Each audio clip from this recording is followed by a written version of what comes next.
오늘 말씀은 디모데전서 1장 16절입니다. 그러나 내가 긍휼을 입은 까닭은 예수 그리스도께서 내게 먼저 일체의 오래 참으심을 보이사 후에 주를 믿어 영생 얻는 자들에게 본이 되게 하려 하심이라. 아멘. 오늘 말씀 제목은 하나님의 오래 참으심입니다. 하나님의 오래 참으심. 여러분, 우리가 이 성경을 사실 수천 년 동안 쓰여진 이 성경인데요. 이 성경을 보다 보면 우리는 이걸 압축해서 보잖아요. 이 긴 시간에 일하셨던 그 하나님의 일하심들 압축해서 보다 보니까 하나님이 이렇게 좀 기다리기보다는 막 급하시고 막 분노하시고 멸하시고 막 능하시고 막 전능하시고 막 이런 거에 집중할 수 있는데 그래서 우리 생각이 하나님은 기다리는 하나님이라 이런 생각을 뭐 말씀에 있어서 알지만 아주 깊이 다가오는 이 말씀 내용은 아니라고 우리는 생각하면서 사는 것 같습니다. 하나님은 능하신 분이고 전능하신 분이고 모든 것을 한순간에 바꾸실 수 있는 분이라고 우리는 믿죠. 그래서 하나님은 즉각적으로 일하실 것 같고 언제나 빠르게 이것들을 해결하실 거라고 우리는 은연중에 생각을 합니다. 그런데 성경을 읽다 보면 의외로 하나님을 설명하는 가장 아름다운 단어 가운데 하나가 오래 참으심이라는 단어입니다. 전 이 오래 참으심이라는 단어가 제 인생을 설명해 주는 단어인 것 같아요. 하나님 참 어떻게 이렇게까지 참으실까, 기다리실까 이런 생각을 제 삶을 돌아보면 하게 되는 것 같습니다. 여러분, 하나님은요 기다리시는 분이에요. 아브라함을 기다리셨고 야곱을 기다리셨고 광야의 이스라엘을 기다리셨고 실패한 베드로를 기다리셨고 교회를 핍박하던 사울을 기다리셨습니다. 그리고 지금은 오늘은 우리를 기다리고 계시는 거예요. 생각해 보면 우리는 하나님의 능력보다 하나님의 인내, 하나님의 오래 참으심으로 여기까지 온 사람들입니다. 우리가 잘해서 여기까지 온 것이 아니죠. 신앙이 좋아서 여기까지 온 것도 아닙니다. 하나님이 우리를 포기하지 않으셨기 때문에, 하나님이 오래 참으셨기 때문에, 하나님 인내하셨기 때문에 우리가 여기까지 온 거죠. 바울은 그것을 알았습니다. 예수 그리스도께서 내게 먼저 일체 오래 참으심을 보이셨다. 일체 오래 참으심을 보이셨다. 이 고백은 바울의 신앙 고백이면서 우리 모든 성도들의 고백입니다. 여러분, 하나님 우리를 오래 참으시는 분이신데요. 그렇다고 하나님의 오래 참으심이 죄를 가볍게 여기는 것은 아니라는 것을 우리가 기억해야 합니다. 우리는 오래 참으심을 종종 방치와 내버려둠과 혼돈하는데요. 하나님이 아무 말씀 안 하시는 것을 보니 괜찮은가 보다 이렇게 생각을 한다는 겁니다. 그런데 성경의 오래 참으심은 죄에 대한 무관심이 아니라 이런 거죠. 그럼에도 당장 심판하지 않는 이유를 하나님 갖고 계신다. 그 이유는 죄인들이 돌아오기를 원하시기 때문입니다. 여러분, 하나님은 죄를 미워하세요. 죄를 반드시 심판하시는 거룩하신 분입니다. 그런데도 당장 심판하지 않는 이유가 죄인들이 돌아오기 위한 시간을 주시기 원하시기 때문이라는 거예요. 하나님의 오래 참으심은 심판의 포기가 아니라 회개를 주시는 기회라는 겁니다. 베드로는 이렇게 말했죠. 주의 약속은 어떤 이들의 더디다고 생각하는 것 같이 더딘 것이 아니라 오직 너희를 대하여 오래 참으사 아무도 멸망하지 아니하고 다 회개하기에 이르기를 원하시느니라. 여러분, 하나님이 침묵하시는 시간은 사실 은혜의 시간입니다. 하나님이 기다리는 시간은 구원의 시간이에요. 우리는 종종 하나님이 아무 일도 하지 않으신다고 생각하지만 사실 그 시간 동안 하나님은 우리 마음이 돌아오기를 적극적으로 기다리고 계시는 겁니다. 적극적으로 기다리고 계시는 거예요. 여러분, 하나님의 오래 참으심은 우리의 실패보다 더 깁니다. 그러니까 바울은 자신을 지난주에 제가 나눴었죠. 비방자요, 박해자요, 폭행자라고 자기 스스로를 이야기하고 있어요. 그는 실수한 사람 정도가 아니었습니다. 아주 체계적으로 예수 믿는 사람들을 무너뜨리려고 했던 사람이에요. 그러니까 교회 입장에서는 이 사울은 용서하기 어려운 사람이었습니다. 그런데 하나님은 그런 사울을 포기하지 않고 바울을 만드셨죠. 왜입니까?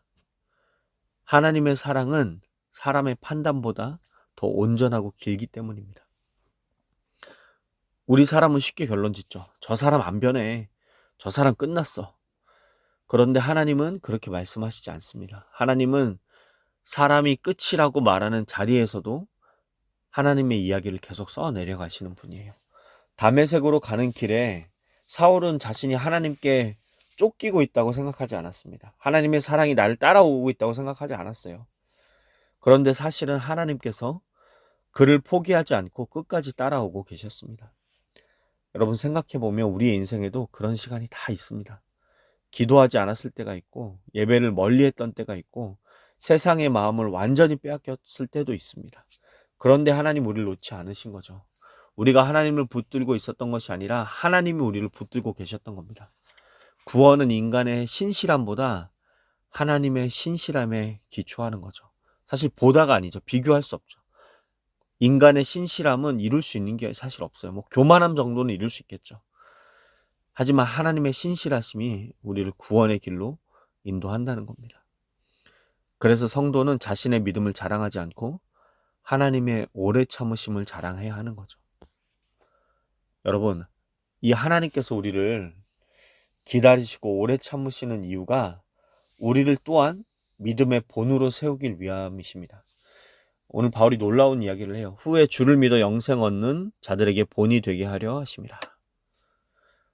하나님께서 바울을 용서하신 것은 또 하나님 끝까지 참으신 것은 바울 한 사람을 위한 사건만이 아니었습니다.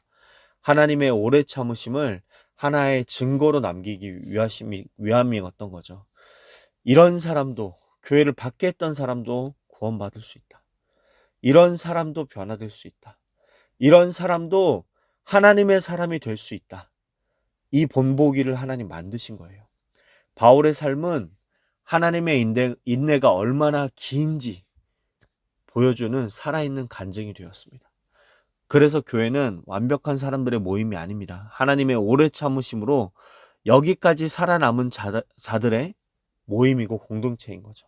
하나님의 오래 참으심, 인내하심, 우리를 용납해 주심으로 여기까지 살아남은 사람들이 모여 있는 게 바로 교회라는 겁니다.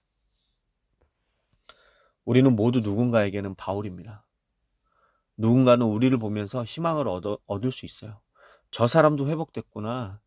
저 사람도 다시 일어섰구나. 저 사람도 하나님께 붙들렸구나. 이런 우리의 모습이 누군가에게는 또 구원의 새로운 희망이 되기를 소망하는 삶을 살았으면 좋겠습니다. 하나님의 오래 참으심을 경험한 사람은 다른 사람들을 쉽게 포기하지 않습니다. 왜냐하면 내 자신이 포기당하지 않았기 때문이죠. 그걸 알기 때문이죠.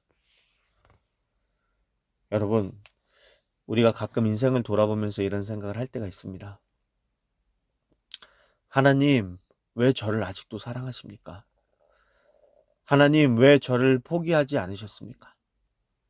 왜 그렇게 오래 기다려 주셨습니까? 우리가 무슨 질문을 할지라도 하나님 이렇게 대답하실 거예요. 내가 너를 사랑하기 때문이다. 라고 얘기하실 겁니다. 여러분, 사랑은 기다림입니다. 사랑은 참고 견디고요. 사랑은 쉽게 포기하지 않습니다. 십자가는 하나님의 오래 참으심이 가장 선명하게 드러난 자리예요. 인간은 하나님을 버렸지만 하나님은 우리 인간을 버리지 않으셨습니다. 인간은 등을 돌렸지만 하나님은 끝까지 사랑하셨습니다. 그래서 우리는 오늘도 소망이 있는 거예요. 아직 끝나지 않았기 때문입니다. 하나님 여전히 우리의 삶을 기다리고 계세요. 우리를 기다리고 계세요. 우리 자체를 하나님 기다리고 계십니다. 사랑하는 여러분, 혹시 여러분 자신에게 실망하고 계신가요? 아니면 혹시 사랑하는 사람을 보면서 저 사람은 안 된다라고 생각하고 계신가요? 여러분, 하나님의 오래 참으심을 기억하십시오. 바울도 기다리셨던 하나님입니다. 베드로도 기다리셨던 하나님입니다. 그리고 지금도 우리를 기다리고 계시는 하나님이십니다. 우리는 하나님의 능력으로만 사는 사람들이 아니라 하나님의 오래 참으심으로 살아가는 사람들입니다. 여러분, 그것을 기억하십시오. 여러분, 하나님 너무 오래 참지 않으시도록, 오래 기다리지 않으시도록 하나님 오늘 특별히 우리의 영혼이, 우리의 고백이, 또 돌이켜야 할 것들이 돌이켜지는 시간 되기를 하나님 앞에 간구하면서 오늘 하루 보내셨으면 좋겠습니다. 오늘 말씀 놓고 제가 기도하겠습니다. 하나님 감사합니다. 오늘 말씀을 통하여서 하나님은 오래 참으시는 분이심을 기억하고 알게 하시고 다시 고백하게 하신 것 감사합니다. 오늘도 우리를 포기하지 않으시고 이 자리에 있게 하신 그 은혜에 감사드립니다. 돌아보면 우리는 주님보다 세상을 더 사랑했을 때가 있었고, 말씀보다 내 생각을 붙들었을 때가 있었고, 기도할 때 침묵했고, 순종해야 할 때 뒤로 물러섰던 여러 인생의 때들이 있습니다. 수없이 넘어지고 같은 죄를 반복하고 주님의 마음을 아프게 했음에도 불구하고 주님은 우리를 버리지 않으셨습니다.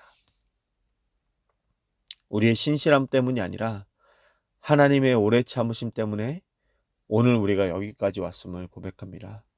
주님, 우리는 때때로 자신의 연약함에 실망합니다. 나의 연약함에 실망합니다.